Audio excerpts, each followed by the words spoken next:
Oi, gente, eu sou a Cris Giroto e hoje eu tô aqui com uma grandíssima amiga, muito amada e também diretora do Crônicas de Tanta Gente.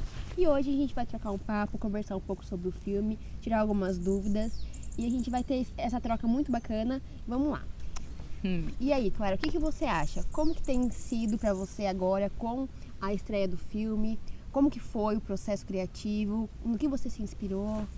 Primeiro, quero agradecer muito você estar aqui comigo, amiga. É muito feliz poder conversar sobre o filme com você. A Cris também fez parte da equipe do filme, gente. A Cris trabalhou como anja das filmagens, que era uma função muito importante pra gente, porque a gente gravava na rua e a Cris fazia toda essa proteção nossa na rua, a proteção dos dançarinos enquanto a gente gravava, via os carros, o trânsito, enfim. Então foi muito importante pra gente a presença da Cris nas gravações de Sorocaba. Ela foi nossa anja daqui, a gente também teve em outras cidades. Agora a gente está gravando aqui em Sorocaba também, porque a gente estreia quarta-feira no Sesc Sorocaba, às 7 horas da noite. E no final vai ter um bate-papo entre nós duas, então essa conversa é só um começo. Se vocês querem ver um pouco mais disso, estejam lá quarta-feira. Então, Clá, quando você teve a ideia do filme, né? Quando você pensou em tudo isso, acredito que tenha sido um processo um pouco longo, né? Porque foram muitas pessoas, muitas histórias, né? Foi muita gente envolvida nisso. E o que você pensou a princípio? Eu quero fazer o filme, mas por que surgiu essa vontade? De onde veio? Eu acho que assim, o filme ele parte muito da escuta, né? Dessa escuta atenta, assim. Isso foi parte da minha pesquisa em dança mesmo. Que se estendeu, né, para os dançarinos durante as gravações e tudo mais. Eu compartilhei com eles a minha pesquisa em dança e tem tudo a ver com a escuta atenta das pessoas que estão ao nosso redor. Eu estou falando muito sobre o fato de que se eu ligar uma câmera aqui agora e te ouvir por 1, 2 horas, você vai ter muito para me contar sobre a sua própria vida, sobre as suas experiências, seu aprendizado com a vida mesmo. Então partiu muito desse desejo de escutar mais pessoas e me atentar o que essas pessoas ao meu redor estão vivendo, sabe? Não foi o meu interesse buscar pessoas famosas para entrevistar. O filme ele é composto por entrevistas e dança, né? Entrevisto pessoas, gente como a gente, pessoas comuns, né? De alguma forma, e contando suas histórias de vida. Então, pra mim, eu acho que parte muito desse lugar da escuta mesmo, assim. Eu cresci ouvindo muitas histórias de família, muitas histórias de infância, da minha mãe, dos meus tios, da minha avó. Então, eu acho que também tem esse lugar de querer escutar mais pessoas e registrar essas histórias também, né? Dar uma importância pra isso, valorizar essas histórias, essa sabedoria que tá ao nosso redor mesmo, assim. Sim, e isso é muito importante, né? Eu, fazendo parte desse processo também, eu consegui ver mais por dentro o quanto é sensível isso, a parte que a gente ouve, que a gente analisa, que a gente movimenta e faz fluir, né? Mas eu queria saber qual que foi o maior desafio nesse processo. O que você acha que foi? Tipo, nossa, isso foi difícil, muito difícil mesmo. Nossa, esse é sempre um ponto muito sensível, assim, né? Porque pega no nosso aprendizado. Esse é meu primeiro filme, então, pra mim foi uma missão. Acho que muitas partes foram difíceis. Mas eu acho que, assim, de cara, quando eu penso, é naquele início, assim, quando eu tenho um desenho do que vai acontecer. Eu tô iniciando a gravar porque ele é um documentário, né? O filme é um documentário experimental e videodança, essas duas linguagens. Então, no documentário experimental, em relação a estar na rua com a câmera, eu nunca sei exatamente para onde aquilo vai, sabe?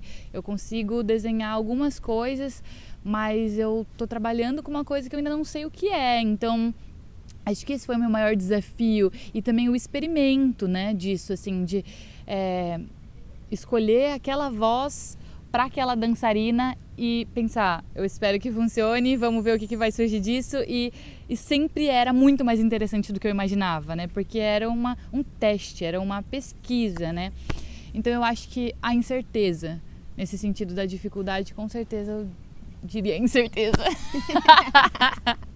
Como você escolheu os lugares e as pessoas? Como que foi essa junção? Eu acho que isso foi muito um feeling. É uma pergunta que eu sempre recebo das pessoas que assistiram o filme, Porque tem gente que fala, nossa, mas que absurdo, aquela pessoa dançando isso teve tudo a ver, não sei o quê. E foi realmente um feeling, assim, muitos dançarinos estavam se movimentando, ouvindo as histórias das pessoas da cidade deles mesmo, né? Porque a gente passou por 4 cidades, a gente passou por Jales, Iguape, Bertioga e Sorocaba. E criando esse panorama, né, de realidades que coexistem no estado de São Paulo. E alguns dançarinos dançavam histórias de entrevistados da mesma cidade e outros não. Às vezes rolavam esse cruzamento, assim, que era interessante para o filme também, para a criação dessa teia, que é a proposta também. Mas eu acho que tem a ver com o feeling, assim mesmo. Eu não sei, foi uma coisa bem intuitiva. Nesse sentido, foi uma escolha bem intuitiva, estética, política em alguns momentos também, mas subjetiva. Eu não consigo dizer para você, a gente levou isso em consideração, porque foram encontros bem únicos e singulares assim mesmo. Tipo, cada dançarina e cada entrevistado a gente usou alguma coisa diferente para linkar a dramaturgia no filme, assim. Bacana. E nesse processo, teve algum momento que você falou, eu quero fazer muito essa coisa e no fim não deu certo? Ou algo surgiu do nada e foi o que fez acontecer o filme? Uma coisa que eu até estava pensando esses dias e que tem a ver com você é sobre as locações de Sorocaba. Eu acho que elas foram muito surpreendentes para mim, nesse sentido de algo que eu nem imaginava e surgiu, assim. Acho que isso eu senti em relação a muita coisa no filme. Nem imaginar que aquele dançarino vai vir com aquela bomba de movimentos, ou nem imaginar que aquela pessoa uma pessoa que eu encontrei na rua naquele momento, falei, senta aqui, vamos conversar, e ela vinha com uma história de vida que eu falar, o quê? Que babado, sabe? E que, assim, agrega demais pra potência do filme, que é uma honra de poder compartilhar aquela história também. Mas eu acho que, em específico, e aqui com você hoje, agradecer também, porque a Cris trouxe várias indicações de locações incríveis em Sorocaba. Da cena da Mimi, que tem aquela vista absurda, naquele pôr do sol absurdo, que se transforma naquela blue hour. Sim, muito linda. E também aquela casa abandonada da cena da Gumi, que também é um babado forte, traz muita dramaturgia, muita potência para aquele momento do filme também. Então, acho que esse tipo de surpresa, sabe? Essa coisa que foi encontrando no caminho. E sobre dificuldade, eu sinto que o filme inteiro, do começo ao fim, a gente até tá conversando sobre isso, que eu tive muita dificuldade. Tipo assim, tudo que eu achava, falava, não, vai dar certo, vai ser desse jeito. Chegava na hora e era completamente diferente. Tudo se transformava e eu tinha que lidar com essa frustração, assim. O filme me fez aprender a ser uma pessoa bem mais flexível, sabe? Então eu acho que em muitos momentos eu achava que ia ser uma coisa, eu criava aquela noção de desenho animado na cabeça, sabe? Pensava, essa cena vai ser assim, assim, assado. E aí chega na hora, tipo, nossa, nada a ver, mas incrível de outras formas. Então também consegui entender isso com o documentário, né? Que a gente controla até um ponto, sabe? E era a minha proposta também deixar isso muito aberto em relação, por exemplo, eu não coreografei os movimentos, né? Eu trabalhava com a técnica que cada dançarino trazia da sua própria assinatura de movimento. Então também tinha muito sobre ouvir, né? Ouvir mesmo o movimento, ouvir a dança também, receber a dança daquela dançarina e simplesmente guiar ela espacialmente pela paisagem pra gente gravar, pensando nos movimentos da câmera e tudo mais. Então, foi uma surpresa em muitos aspectos e essa surpresa trouxe a potência pro filme. A gente já falou muita coisa, ainda tem muita coisa a ser falada, né? A gente ainda tem um bate-papo aí que vai rolar e vai ser muito legal. E então eu acho que é algo que todo mundo que já assistiu, já sentiu o gostinho, quer saber. Você tem previsão de um novo filme? Me quebrou. Quebrou as pernas. Olha, eu acho que sim, claro. Tipo, eu quero continuar fazendo filme, tenho essa paixão, quero continuar fazendo filme de dança. Eu amo a dança também. A minha pesquisa é justamente o corpo e a câmera. Então sim, ainda tenho muita coisa para criar. Talvez em formatos um pouco menores.